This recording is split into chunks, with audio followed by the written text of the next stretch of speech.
गेली अनेक वर्ष आपल्या खेड वकील बार असोसिएशनच्या प्रत्येक उपक्रमात सातत्यानं योगदान देणारे, सक्रिय सहभाग देणारे, होणाऱ्या निवडणुकीतील अध्यक्षपदाचे उमेदवार आपल्या सर्वांचे सहकारी ॲडव्होकेट योगेश पांडुरंग साबळे साहेब यांच्या वतीनं सर्व वकील, सहकारी, गुरुवर्य, मार्गदर्शक, मातापिता, बंधुभगिनींचं मनपूर्वक स्वागत केलं जाते।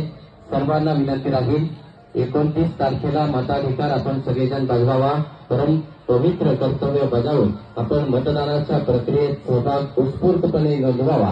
अधिकाधिक संख्येने मतदान आपण करा। आपण सगळे सतत विवेक बुद्धीला जागृत ठेवून मतदान कराल ही अपेक्षा या निमित्तानं व्यक्त करतो। ॲडव्होकेट योगेशजी साबळे मित्रपरिवाराच्या वतीनं सर्वांसाठी सुंदर अशी स्नेहभोजनाची व्यवस्था आज या ठिकाणी आहे। सर्वांनी त्याचा आनंद घ्यावा। आमचे मित्र आशिषजी चव्हाण साहेब वकील साहेबांचे